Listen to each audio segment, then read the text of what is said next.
नमस्कार दोस्तों, मैं आप सबकी अपनी डॉक्टर अर्चना जैन। चलिए जी, बात करते हैं हम 2024 मार्च के बारे में। बात करेंगे तुला राशि के बारे में कि लिब्रन्स की लाइफ में क्या होने वाला है, उनका जॉब, बिजनेस, फाइनेंस, उनकी पर्सनल लाइफ में क्या चल रहा है, उनकी हेल्थ और जो बच्चों का एग्ज़ाम टाइम है उनके बारे में जानेंगे। आज एक एक्स्ट्रा कार्ड पॉपअप हुआ है, लेट्स सी, कुछ स्पेशल मैसेज है आपके लिए आज। तो चलिए जानेंगे, आपको देंगे एडवाइस और जानेंगे आपकी लव लाइफ के बारे में। अच्छा, ओहो, S of cup, S of wands. थक गए अब अकेले, अब ज़िंदगी में नई शुरुआत करनी है। मैं बोलूँ तो कर ली है।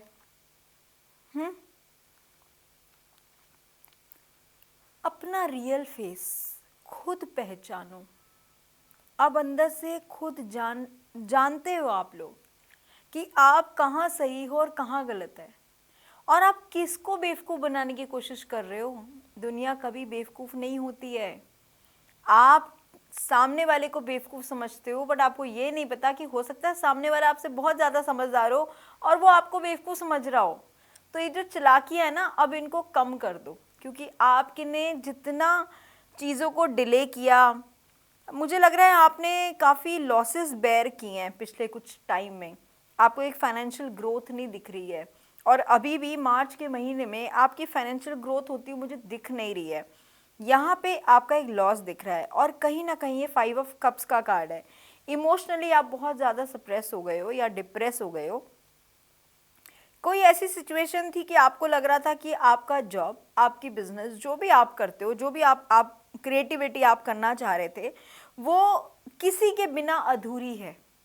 आपका मूड बहुत वीक हो रहा है, आप दिन भर दिन बहुत ही डाउन जा रहे हो। आपकी लाइफ में जो ग्रोथ होनी चाहिए थी, जो कि बहुत जल्दी आपकी तरफ आनी चाहिए थी, वो कहीं ना कहीं डिले हो रही है। अब आपको क्या करने की ज़रूरत है? आपके पास द हाई प्रिस्टेस का कार्ड आया है, द फूल का कार्ड आया है, जो इंडिकेट करता है कोई ऐसा आपकी लाइफ में है जिसकी पोजीशन आपके साथ खड़े होने से आपकी पोजीशन बढ़ती है। कोई ऐसा है आपकी लाइफ में, एंड द पर्सन जिसके बारे में आप रेजोनेट कर सकते हैं, कर लीजिए।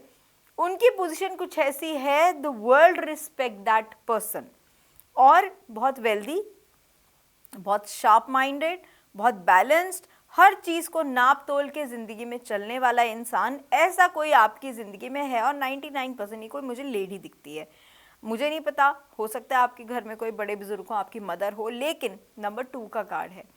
आपकी लाइफ में जितने भी ब्लैक और डार्क एरियाज आए हैं, ये ब्लैक और डार्क एरियाज ये आपकी वजह से आए हैं। आपको पता है, आपके may be it might be in your blood और समथिंग, हम बोल सकते हैं कि मैनिपुलेशन करे बिना आप कोई काम नहीं करते, और आप ये भूल जाते हैं कि सामने वाले कभी भी बेवकूफ़ नहीं होते। आपकी ओवर स्मार्टनेस, आपकी मैनिपुलेशन से आपको ज़िंदगी में नुकसान हुए, सारे रिश्ते आपके खराब हुए। आने वाले समय में आप जो गुस्सा दिखा रहे हैं ना, अब जो फ्रस्ट्रेशन लेवल आपके अंदर बढ़ रहा है, वो इसलिए बढ़ रहा है क्योंकि अब आपको पता है कि आप एक डाउनफॉल पे जा रहे हो। कोई आपको छोड़ के चला गया, या आपने कुछ ऐसा किया कि सामने वाला इंसान मजबूर हो गया आपको छोड़ने के लिए। आपको किसी की हेल्प से बहुत ग्रोथ मिल रही थी, बिजनेस में, जॉब में, फाइनेंशियल तो बहुत ज़्यादा ही अच्छी ग्रोथ मिलती थी, लेकिन किसी के लिए आपने किसी को छोड़ दिया, और आप जिसके पीछे गए थे ये सोचकर कि वहां से आपको गेन्स एंड प्रॉफिट होंगे, वहां पे आपको मुंह की खानी पड़ी। बैड डिसीजन, रॉन्ग डिसीजन, और अब आप इतने ब्लैक मोड पे बैठे हो कि you don't know where to go and what to do.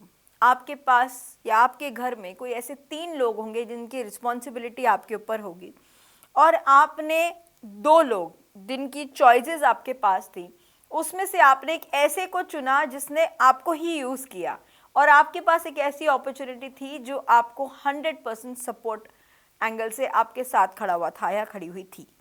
अब आपकी लाइफ में कैसा सिनेरियो आ रहा है कि आपको गुड लक चाहिए। आपका गुड लक चार्म किसी के साथ अटैच होता है। आपको जॉब, बिजनेस में जो भी ग्रोथ चाहिए वो मिलेगी, लेकिन अकेले नहीं, किसी के साथ से। द हाई प्रीस्ट का कार्ड आ रहा है। कहीं पे आपका जब मून बहुत वीक है, जिस मून की हम बात करते हैं और वो वीक है, तो वो वीक होने की वजह से आपके लॉसेस हो रहे हैं। मून अच्छा होगा तो क्या होगा, आप मे बी आप इंटरनेशनली आप ट्रैवल करते होंगे, बट इमोशनली इंटरनली ना आप डेड हो, यू हैव नो जेस्चर। मतलब ऐसा होता है ना, हम कभी कभी बोलते हैं ऐसे कि जादू की जप्पी पाके किसी को एनर्जी दे सकते हैं। So go and hug your mom once, एक बार अपनी माँ को जादू की जप्पी दे दो, प्यार से सॉरी बोल दो। मे बी कोई ऐसी गलती हुई है या आपकी मॉम कुछ चीज़ों को पसंद नहीं करती है और आपने वो काम किया जिसकी वजह से प्रॉब्लम हुई, तो just go and ask sorry. एक बारी पाँव छू के सॉरी बोलोगे तो बड़ों का, बुजुर्गों का हाथ जो है ना हमेशा आपके सर पे, आपकी पीठ पे आता है। जब भी हमारे बैक हार्ट चक्रा पे बड़े बुजुर्गों का हाथ आता है ना, तो हमारा वो एक्टिव हो जाता है। और जब बैक हार्ट चक्रा एक्टिव होता है ना, आपका नेम फेम सब कुछ जो भी आपको इस दुनिया में चाहिए ना, वो आपको मिलने लग जाता है। इसलिए बोलते हैं पूरा झुक के पाँव छूना चाहिए। आजकल नया चलन चला ना, घुटनों को छू के लोग चले जाते हैं, उसको पाँव छूना नहीं बोलते। पैरी पड़ने का मतलब बिल्कुल झुक जाइए पाँव में। कुछ लोग तो दंडवत प्रणाम करते हैं। थोड़ा सा अपनी मॉम को मना लीजिए, आपका मून थोड़ा ठीक हो जाएगा। जैसे ही मून बैलेंस होगा, आपकी लाइफ में बहुत सारी चीज़ें ठीक हो जाएंगी। अब होने वाली है आपकी लाइफ में नई शुरुआत। अब हम चलते हैं एक थोड़े से डिफरेंट एंगल पे। आपका पैसा रुका हुआ है, बट आपको कोई न्यूज़ मिलने वाली है और किसी की हेल्प से आपको बहुत अच्छा गेन एंड प्रॉफिट हो सकता है। मे बी कोई आपसे छोटा हो जो आपको हेल्प कर रहे हो, मे बी आपका छोटा भाई हो या कोई भी ऐसा, कोई भी दोस्त हो, कोई भी ऐसा हो जो आपसे छोटा है, वो आपको फाइनेंशियली बहुत अच्छी हेल्प कर सकता है। May be you they have good position, something like that. आपकी फैमिली कंप्लीट हो रही है। आई टोल्ड यू, एक कार्ड पॉपअप होके आया और वो ये बोल रहा है बहुत जल्द आपकी लाइफ में कुछ चेंज होने वाला है और वो चेंज आपको ही करना है, जिसका आपने बहुत समय से इंतज़ार किया। अपनी हेल्थ को भी इफ़ेक्ट किया और आपका पैसा भी इफ़ेक्ट हुआ। आपके डिसीजंस जो आप सोचते थे सही होंगे, वो सब के सब खराब हो गए। आपके रॉन्ग डिसीजन से आपकी फैमिली रियूंड अप हो गई। अगर आप चाहते हो आपकी फैमिली में एक हैप्पी फैमिली बॉन्ड बन जाए, आपके पेरेंट्स, आपका बच्चा, because I can see 2 kids, 2 बच्चे, और आपकी फैमिली में जो भी है वो बहुत अच्छे से फ्लरिश करे, तो आपको कुछ चीज़ों की एक अपॉलॉजी डालनी है। अगर किसी से माफ़ी मांगने की ज़रूरत है तो जाइए एक माफ़ी मांग लीजिए। सबसे पहले अपनी माँ से माफ़ी मांगिए, क्योंकि कुछ गुस्से में आपने ऐसा बोल दिया कि आपकी माँ आपसे नाराज़ हो गई। प्लीज़ उसको ज़रा बैलेंस कर लीजिए। और बुध भी आपका ख़राब है, आपकी वाणी बहुत ख़राब है और आप अपनी वाणी से ही लोगों को मैनिपुलेट करते हो।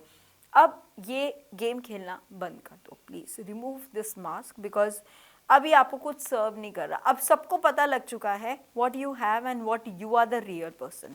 तो इसलिए किसी को बेवकूफ़ बनाने की ज़रूरत नहीं है और ख़ुद को भी बेवकूफ़ बनाने की ज़रूरत नहीं है।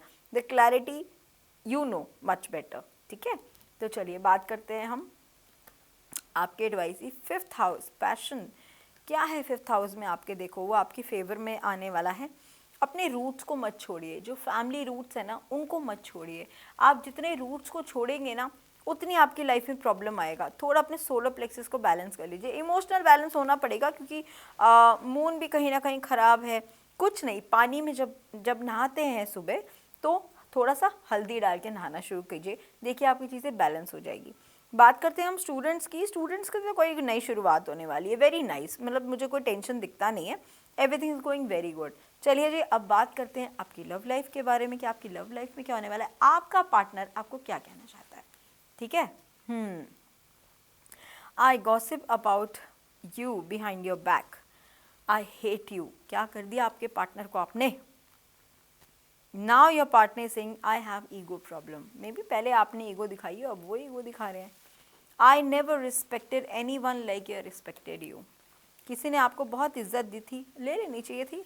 अब आपने किसी के लिए किसी को तो छोड़ा, तो मे बी उनका आंसर है I ask and tell my friends about you. तो आपके बारे में बात होती है आप उनके दोस्तों से। I am stalking you through social media. कोई I have cheated on you. अब आपके पार्टनर आपसे कहीं ना कहीं आगे निकलने की कोशिश है। I feel so sorry about you. May be आपके पार्टनर को कोई नया पार्टनर मिल गया जो ज़्यादा बेटर है, but I miss your smell. Maybe you have some fragrance या कोई ऐसी स्मेल जो उनको बहुत पसंद हो आपकी, ऐसा कुछ। चलो कोई नहीं, देखते हैं आगे, देखते हैं क्या होने वाला है। थोड़ी पार्टनर की रिस्पेक्ट करो। देखो जहाँ रिस्पेक्ट मिलती है ना वहाँ ले लिया करो, ज़्यादा ईगो नहीं दिखाया करो। रिलेशनशिप में कभी भी ईगो नहीं चलती है, और जहाँ ईगो आती है ना वहाँ रिलेशनशिप डेफिनेटली ज़ीरो ही होनी है। और अगर इसी वजह से आपकी लाइफ में प्रॉब्लम आई है तो प्लीज़ लीन डाउन यार, अपनी नीज पे आ जाओ, कोई प्रॉब्लम नहीं है। ओके, तो लव कार्ड से कॉलिंग योर सोलमेट। कोई सोलमेट है जो आपकी लाइफ में आपको बुला रही है या बुला रहा है, ठीक है। थोड़ी सी अपनी प्लेफुलनेस से बाहर आ जाइए, बस कर दीजिए, बहुत हो गया। आपकी केमिस्ट्री बहुत अच्छी है और ये आपको भी पता है कि आप दोनों की केमिस्ट्री जो है ना वो कोई भी उसको बीट नहीं कर सकता। लो जी, मुझे तो हनीमून का ही कार्ड आ गया यहाँ पे, शादी एंगेजमेंट का तो पता नहीं, बट हनीमून आ गया है। चलो जी ठीक है भाई, enjoy your time, worth waiting for. शायद आपने वेट किया है किसी चीज़ का। True love is coming in your life. I think true love already है, आपने उसको खो दिया, एंगेजमेंट आ गई। चलो फाइनली एंगेजमेंट इज़ देयर, चलो दैट्स वेरी नाइस। चलो एंगेजमेंट हो गई। और अब जो अनरिक्वायर्ड लोग हैं ना आपकी लाइफ में, जो आपको वैल्यू और आपको रिस्पेक्ट और प्यार नहीं देते, उनको प्लीज़ ज़रा टाटा बाय बाय कर दो तो ज़्यादा बेटर है। और एक टाइम ऐसा बनाओ getting to know each other, एक दूसरे की लाइफ में घुसो और कुछ बढ़िया करो यार। इतना पैशन रखते हो एक दूसरे के लिए तो थोड़ा तो करो रीट्रीट। मुझे लग रहा है आप ही से गलती हुई है कुछ, ज़रा गौर से ध्यान से देखिएगा। और अगर कहीं ऐसा लगे और आपको मेरी ज़रूरत हो तो नीचे दिए हुए नंबर पे आपने व्हाट्सअप मैसेज करके अपॉइंटमेंट बुक करनी है। No calls, only WhatsApp messages to book your appointment. Personalities कभी भी फ्री नहीं होती। उसके अलावा फिर भी कोई और जानकारी चाहिए तो नीचे दिए हुए कमेंट बॉक्स में कमेंट करें, और मैं आपको मिलती रहूँगी अपनी नई नई वीडियोज़ के साथ। मिलती हूँ बहुत जल्द, ठीक है। नमस्कार, ढेर सारा प्यार और आभार। मैं आप सबकी अपनी डॉक्टर अर्चना जैन।